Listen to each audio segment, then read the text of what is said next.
நம் எல்லோருக்கும் பிடித்தமான ஒரு அத்தியாயம் சூரா ரஹ்மான். அதை ஓதுவதற்கும் சரி, கேட்பதற்கும் சரி, அப்படியே அது நம்மை ஈர்க்கும். அதுவும் குறிப்பாக சிறப்பான குரல் வளம் மிக்கவர்கள் அதை ஓதும் பொழுது அதன் ரசனையே தனிதான். சூரா ரஹ்மான் அதனுடைய அமைப்பு, அந்த வரிசை பிரகாரம் அல்லாஹ் சொல்லக்கூடிய அந்த விதம், அதுவும் அழகு. உள்ளே அல்லாஹ் பேசக்கூடிய விஷயம் அதுவும் அழகு.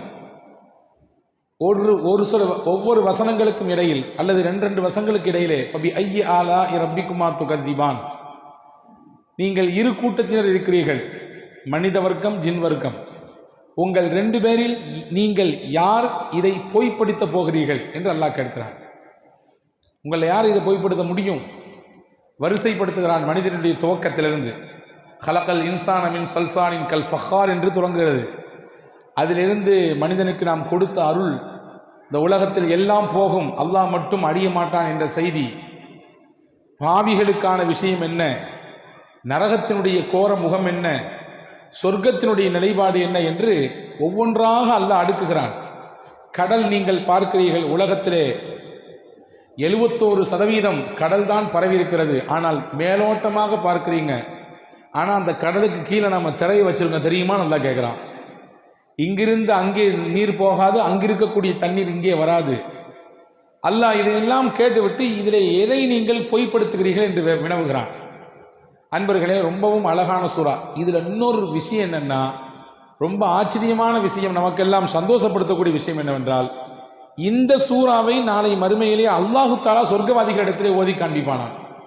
ஹதீஸிலே வந்திருக்கிறது, திருமிதி ஷரீஃபிலே ஒரு ஹதீஸ் வந்திருக்கிறது. நபிகள் நாயகம் ஸல்லல்லாஹு அலைஹி வஸல்லம் சொன்னார்கள், நாளை மறுமையிலே அல்லாஹ் சொர்க்கவாதிகள் அல்லாஹ்வை பார்க்க வருவார்கள். ஒரு நாளைக்கு 2 தடவை வருவாங்க. 2 தடவை அல்லாஹ்விடத்திலே வந்து உட்கார்ந்திருப்பார்கள். அவனுடைய அந்த திருமுகத்தை, அந்த பேரொளியை அப்படியே பார்த்து சொக்கி போய் அமர்ந்திருப்பார்கள். அவர்களுக்கு அல்லாஹ் எந்த மேடை அமைத்து கொடுத்திருப்பார் என்றால், அவர்களுடைய அமல்களுக்கு தக்கவாறு மேடை, அவங்கள்ட்ட இருக்கக்கூடிய நன்மைகளுக்கு தக்கவாறு மேடை. சிலருக்கு கஸ்தூரி மேடை, சிலருக்கு தங்க மேடை, சிலருக்கு மரகத மேடை, சிலருக்கு வைர மேடை, சிலருக்கு வெள்ளி மேடை. அந்தந்த மேடையிலே அவர்கள் அமர்ந்திருப்பார்கள். சரி, அவங்க என்ன செய்வாங்க? அல்லாஹுவின் குரலிலிருந்து வெளிப்படுகிற அல்லாஹுவின் வேத வரிகளை கேட்பார்கள். குர்ஆன் ஷரீஃபை கேட்பாங்க. ஹதீஸ்ல எப்படி வருகிறது என்றால், லம் யஸ்மஉ ஷையன் அஅலம மின்ஹு வலா அஹ்ஸன மின்ஹு. இதுவரை அவங்க வாழ்க்கையிலே அப்படியான ஒரு குரலை கேட்டிருக்கவே மாட்டார்கள். அப்படியான ஒரு பேரழகை அவர்கள் அந்த குரலிலிருந்து கேட்பார்கள். அல்லாஹ் ஓதுவான். ஓத ஓத வச்சக்கன் வாங்காமல், வைத்தக்கால் வாங்காமல் அந்த வசனங்களை கேட்டுக்கொண்டே இருப்பார்கள். அது இதிலே வேறு சில அறிவிப்புகள் வந்திருக்கு. ரஹ்மான் சூரா ஓதுறான்னு வந்திருக்குது. இன்னும் சில அறிவிப்புகளில் பக்ரா சூரா அல்லாஹ் ஓதுறான்னு வந்திருக்குது. அவங்கெல்லாம் அப்படியே அந்த குர்ஆன் வசனங்களை கேட்டு குளிர்ச்சி அடைஞ்சி தங்களுடைய வீட்டுக்கு திரும்புவாங்களாம். திரும்புகிற நேரத்தில் அவங்களுக்கு எல்லாம் மனசில் என்ன சந்தோஷம்னா, நாளைக்கும் நம்ம வரப்போகிறோம், மறுபடியும் அல்லாஹுடைய அந்த அந்த அந்த குரலை, அந்த இனிமையான திருக்குர்ஆனுடைய வசனத்தை ஓதுவதை நாம் கேட்க போகிறோம் என்ற ஆனந்தத்திலே திரும்பி போவார்கள் என்ற ஒரு செய்தியை நாம் திருமிதி ஷரீஃபிலே பார்க்கிறோம். இங்கே நமக்கு என்ன செய்தினா, நாம் இன்றைக்கு ஓதின இந்த ரஹ்மான் சூரா அல்லாஹ் நாளை மறுமையிலே சொர்க்கவாதிகளிடத்திலே ஓதி காட்டப் போகிறான். அல்லாஹ் நம் எல்லோரையும் சொர்க்கத்திலிருந்து கேட்கக்கூடிய தௌஃபீக்கை நசீபாக்குவானாக. அன்பான சகோதரர்களே, இந்த சூராவின் துவக்கத்திலே பாருங்கள், அல்லாஹ்விற்கு 99 திருநாமங்கள் இருக்கிறது இல்லையா? வலில்லாஹில் அஸ்மாஉல் ஹுஸ்னா, அல்லாஹ்விற்கு பல அழகிய திருநாமங்கள் இருக்கிறது. ரஹ்மான் இருக்கு, ரஹீம் இருக்கு, மாலிக் இருக்கு, குத்தூஸ் இருக்கு, சமத் இருக்குது, காதிர் இருக்குது, முக்ததிர், நிறைய இருக்குது. ஆனால் அல்லாஹ் இதில் 99ல் தன்னுடைய பேரத்தாட்சிகளை சொல்லக்கூடிய அந்த அத்தியாயத்தை துவக்கும் பொழுது ரஹ்மான் என்று துவங்குகிறார். நீங்கள் பாருங்கள், குர்ஆனினுடைய துவக்கத்தை பாருங்கள். சூரத்துல் ஃபாத்திஹா அல்ஹம்துலில்லாஹி ரப்பில் ஆலமீன் துவங்குகிறதா? அதன் அடுத்த வார்த்தை என்ன? அர் ரஹ்மான் நிர் ரஹீம். ரஹ்மான் என்ற வார்த்தை இருக்கிறது ரொம்ப அர்த்த புஷ்டி உள்ள வார்த்தை. ரொம்பவும் கரிசனமிக்கவன், மிக மிக கருணை காட்டக்கூடியவன், அடியார்கள் மீது பேரன்பு மிக்கவன் என்று அல்லாஹ் தன்னை வெளிப்படுத்துகிறான். எனவேதான் அந்த பேரன்பு மிக்கவனுக்கு என்ன குணம் இருக்கிறதோ, அடியார்களே நீங்களும் அந்த குணத்தில் கொஞ்சத்தை எடுத்துக்கொள்ளுங்கள் என்று ஹஸரத் ரசூலுல்லாஹி ஸல்லல்லாஹு அலைஹி வஸல்லம் சொன்னாங்க. அர்-ராஹிமூன யர்ஹமுஹுமுர் ரஹ்மான். உலகத்தில் உள்ளவர்கள் கருணை காட்டக்கூடிய உள்ளம் மிக்கவர்களை கருணையான அல்லாஹ் தன்னுடைய பேரருளை கொண்டு கருணை காட்டுவான். உலகத்தில் யாரெல்லாம் பிறர் மீது கருணை காட்டுறாங்களோ அவங்க மீது அந்த கருணையான அல்லாஹ் கருணை காட்டுவான். இரஹமூ மன்ஃபில் அர்த், பூமியில் இருக்கக்கூடியவங்க மீது நீங்கள் கருணை காட்டுங்கப்பா, அல்லாஹ் உங்களுக்கு கருணை காட்டுவான். பூமியில் வாழக்கூடிய மக்கள் மீது கருணை காட்டுங்கள், இரக்கம் கொள்ளுங்கள். ஏதாவது ரஹ்மத்துடைய பார்வையிலே மனிதர்களை பாருங்கள். அவன் படுற சிரமம் அவனுக்கு, அவன் தலைவிதி அனுபவிக்கிறான், செத்து தொலையட்டும் அப்படின்னு சொல்லி கடந்து போகாதீங்க. உங்களால் என்ன முடியுமோ அதை செய்வதற்கு முயற்சியுங்கள். கருணையும் அன்பும் உருவமாக நீங்கள் உங்கள் வாழ்க்கையிலே வாழுங்கள். அப்படி வாழ்ந்தால் என்ன கிடைக்கும்? கருணையாளன் அல்லாஹ் உங்கள் மீது கருணை காட்டுவான். ரஹ்மத்தை தன்னுடைய அருளை கொண்டு உங்களை நிரப்பமாக்குவான் என்று பெருமானார் ஸல்லல்லாஹு அலைஹி வஸல்லம் சொன்னாங்க. இப்போ கருணை என்பது அல்லாஹ்விடத்தில் இருக்கக்கூடிய பிரதான தன்மை. நம்முடைய கருணைக்கும் அல்லாஹ்வுடைய கருணைக்கும் நிறைய டிஃப்ரெண்ட் இருக்குது, நிறைய வித்தியாசம் இருக்குது. பொதுவாகவே நமக்கு ஏதாவது ஒரு டென்ஷன் ஆயிடுச்சுன்னா அல்லது யாராவது நம்மளை கொஞ்சம் டிஸ்டர்ப் பண்ணிட்டாங்கன்னா முட்டிக்கிட்டு என்ன வரும் அப்படின்னா கோபம் வரும். முதல்ல கோபம் வரும். கோபம் தணிஞ்ச பின்னாடி தான் நம்ம ஏன் கோபப்பட்டோன்றதை சிந்திப்போம், ஏன் இந்த இடத்துல நடந்துக்கிட்டோம் அப்படிங்கிறதையே யோசிக்கிறது எப்போன்னா அந்த கோபம் தணிஞ்ச பின்னாடி தான். ஒரு கதை சொல்கிறேன் பாருங்களேன். ஒருத்தவருக்கு ரொம்ப ஆசை வாழ்க்கையில் எப்படியாவது முன்னேறணும் மட்டும் கிடையாது, தெருவில் நிறைய வர நேரமெல்லாம் நல்ல பெரிய பெரிய காரை பார்த்து பழக்கப்பட்டவர். அவருக்கு ஆசை நம்மளும் ஒரு நாள் இந்த மாதிரி கார் வாங்கி பெரிய பந்தாவாக போகணும், வீட்டு முன்னாடி அப்படி பிரம்மாண்டமாக நிப்பாட்டி வச்சுருக்கணும், விலை உயர்ந்த காரு அப்படின்றது அவருடைய ஆசை. எல்லாத்துக்கும் ஒரு ஆசை இருக்கும்ல. அவர் வாழ்ந்தார், சின்ன கடையில் வேலை பார்த்தாரு. அடுத்து அவருடைய லைஃப் ஸ்டைல் மாறுது. கொஞ்சம் அந்த சின்ன கடையை அவரே வச்சார். அடுத்து அந்த ஒரு கடை 2 கடையாச்சு 3 கடையாச்சு அப்படி வாழ்க்கையில் கொஞ்சம் கொஞ்சமாக ஏறி ஒரு 40 வயசு வரும்பொழுது அவருக்கு நினச்சது நடந்துருச்சு. அவர் நினச்ச கார் வாங்கிட்டாரு, அதை வீட்டுக்கு முன்னாடி நிப்பாடி வச்சுட்டாரு. ஆனால் என்ன அப்படின்னா 25 வயசில் கல்யாணம் ஆச்சு, இப்போ வரையும் அவர் குழந்தை இல்லை. ஒரு 15 வயசுல ஆயிடுச்சு, குழந்தை இல்லை, ஏங்கிக்கிட்டு இருக்காரு, எப்படியாவது குழந்தை வேணுமேன்னு சொல்லி. தான் நினச்ச ஆசை கிடச்சிருச்சு, குழந்தை இன்னும் கிடைக்கல. இறைவனின் நாட்டம் ஒரு சில நாட்கள் நகர்ந்தது. அவருக்கு ஒரு அழகான ஆண் குழந்தை பிறந்தது. பிறந்த உடனே அந்த குழந்தையை ரொம்ப தூக்கி கொஞ்சினாரு, முத்தம் கொடுத்தாரு, எல்லாம் செஞ்சார். அந்த குழந்தை கொஞ்சம் கொஞ்சமாக வளருது. குழந்தைய எப்படி பார்த்துக்கிட்டாரோ அதே மாதிரி சொல்லப்போனால் அதை விட மேலே தான் காரை குழந்தை மாதிரி பார்த்துக்கிட்டாரு. ஏன்னா அவருடைய லைஃப்பில் முக்கியமான ஆசை. எங்கே போயிட்டு எங்கே வந்தாலும் முதல்ல வீட்டுக்காரியை போய் முகத்தை பார்க்குறாரோ இல்லையோ, காரை போய் சுற்றி பார்த்துட்டு எங்கேயாவது ஸ்க்ராட்ச் இருக்கா அப்படின்னு பார்த்து டெஸ்ட் பண்ணி தான் உள்ளே போவார்.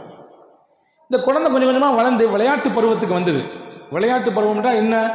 குழந்தை கையில் எடுத்து தான் தூக்கி போட்டு உடைக்கும். அதுக்கு தெரியுமா அதனுடைய மதிப்பு? தெரியாது. இந்த குழந்தை ஒரு நாள் என்ன செய்யறதுனால் அந்த காரில் போய் ஒரு பெரிய ஆணியை வச்சு இப்படி கீசிச்சு. அதில் இவர் வெளியே வந்தார் பாருங்க. அதை பார்த்தோன்னு அவரால் ஜீரணிக்கவும் முடியல. ஏன்னா ஒரு வாழ்க்கையில் ஆசைப்பட்டு வாங்கின ஒன்று. வந்தார், ஓங்கி ஒரு அறை விட்டார். யார 20 வருஷம் கழிச்சு பிறந்த அந்த குழந்தைய ஒரு அறை விட்டார். டமால்னு போய் கீழே விழுந்துச்சு, தலைப்பட்டு தலை உடஞ்சி ரத்தம் வருது. தூக்கிட்டு ஹாஸ்பிட்டலுக்கு ஓடினாங்க, போய் சேர்த்தாங்க, ஐசியூவில் சேர்த்து. முக்கியமாக அந்த பிள்ளைக்கு ட்ரீட்மெண்ட் ஓடிட்டு இருக்குது. கோவம் கழிஞ்ச உடனே தான் நினச்சாரு, ஐயோ பிள்ளைய அடிச்சிட்டமே, ரத்தம் வந்துடுச்சே, தலை உடஞ்சிடுச்சே. அதுக்கான மருத்துவத்தெல்லாம் செஞ்சார். சரி வீட்டுக்கு போவோன்னு சொல்லி ஒரு கட்டத்தில் வந்து என்ன தான் அவன் கிறுக்கி வச்சுருக்கான்னு தெரியலையேன்னு சொல்லி பார்த்தாரு. தொடச்சி பார்க்குறாரு. அந்த பையன் அதில் எழுதி வச்சுருக்கான், ஐ லவ் மை டேடின்னு எழுதி வச்சுருக்கான். என்னுடைய அப்பாவை நான் ரொம்ப பிரியப்படுறேன் அப்படின்னு எழுதியிருக்கான். அப்போ நினச்சி கை செய்தப்பட்டார். சார், நம்ம மேலே இருக்கக்கூடிய லவ்வை தான் அவன் நம்ம பையன் நம்ம கார் மேலே எழுதியிருக்கான். ஆனால் வந்து நில தடுமாறி போய் அடிச்சிட்டமே, மண்டையை உடைச்சிட்டமே அப்படின்னு நினச்சார். இது ஒரு கதை. பொதுவாகவே மனிதர்களுக்கு ஏற்படக்கூடிய இடரிலே முதலில் என்ன வரும்? முட்டிக்கொண்டு கோபம் தான் வரும். அந்த கோபத்தை செல்லுபடுத்தி முடிச்ச பின்னாடி தான் யோசிப்போம், ஆகா இதை ஏன் இப்படி பேசணும், இந்த இடத்துல ஏன் இப்படி நடந்துக்கிட்டோம் சொல்லி. ஆனால் அல்லாஹ்வின் தன்மை என்ன தெரியுமா? அல்லாஹ்வுக்கு முதல்ல ரஹ்மத்து தான் வெளிப்படும், கோபம் வராது. ரசூலுல்லாஹ் சொன்னார்கள், இன்ன ரஹ்மதி சபகத் கலபி. இந்த வார்த்தை ரொம்ப முக்கியமான வார்த்தை. அல்லாஹ்வுடைய அரிசிக்கு மேலே எழுதி போட்டிருந்தான். அல்லாஹ்வுடைய அரிசிக்கு மேல் எழுதப்பட்ட முக்கியமான வார்த்தை. சில அறிவிப்புகளில் வந்திருக்குது, அல்லாஹ் உலகத்தை படைக்கிறதுக்கு முன்னாடி எழுதி போட்டிருந்தான், அல்லது உலகத்தில் முதல் படைப்பை படைத்து முடித்தவுடன் எழுதி அல்லாஹ் தொங்கிட்டான். அதுக்கு என்ன அர்த்தம்? என் கோபத்தை என் அருள் மிஞ்சிவிடும். என் கோபத்தை என் ரஹ்மத் மிஞ்சிவிடும். எனக்கு கோபம் தான் செய்யும். என்னையவே இல்லைன்னு சொல்றான் சில பேர், எனக்கு இணை கற்பிக்கிறான் சில நபர், நான் சொன்னதையெல்லாம் கேட்காமல் நடமாடி கொண்டிருக்கிறான் பல நபர், என்னை பார்த்தும் பார்க்காத மாதிரி கடந்து போய்கிட்டே இருக்கிறான். வரதான் செய்யும் கோபம்லாம். ஆனா அந்த கோபத்தை மிஞ்சி என் ரஹ்மத் நிற்கும் அல்லாஹ், என் கோபத்தை மிஞ்சி என்னுடைய அருள் நிற்கும் என்றான் அல்லாஹ். எனவேதான் நண்பர்களே, உலகத்தில் நாம் செய்யக்கூடிய பல சேட்டைகளுக்கு அல்லாஹ் நம்மை பிடிப்பதில்லை. காரணம் அல்லாஹ்வுடைய ரஹ்மத் நம்ம நிற்கிது. அல்லாஹ் வெயிட் பண்றான், என் அடியான் எப்படியாவது தெரிஞ்சிருவான், எப்படியாவது என்னை நோக்கி அவன் வருவான், நிச்சயமாக எப்படியாவது என்னிடத்தில் அவன் கையேந்துவான், கண்ணீர் விடுவான், நான் அந்த நாளை எதிர்பார்க்கிறேன் என்று அல்லாஹ் எதிர்பார்க்கிறான். இதுதான் மனுஷனுக்கும் அல்லாஹ்விற்கும் இருக்கக்கூடிய கருணைக்கு வித்தியாசம். மனுஷனுக்கு முதல்ல கோபம் வரும், அதுக்கடுத்து தான் யோசிப்பான். அல்லாஹ்க்கு முதல்ல கருணை தான் வரும், அவனுடைய கோபத்தை மிஞ்சி கருணை வரும்.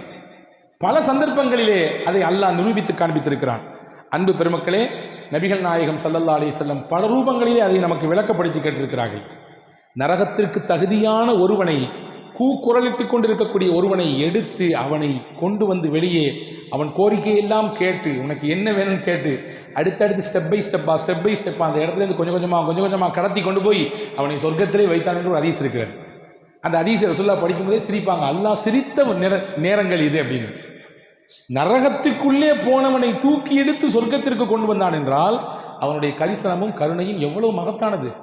நம்ம தான் விளங்காமல் இருக்கிறோம், நம்ம தான் அவனை புரியாமல் இருக்கிறோம். எனவே அன்பானவர்களே, அந்த ரஹ்மானுடைய அந்த கரிசனத்தை உலகத்தில் நாமும் பெற வேண்டும். பெற வேண்டும் என்றால் என்ன செய்ய வேண்டும்? அந்த ரஹ்மானோடு நாம் நெருங்க வேண்டும்.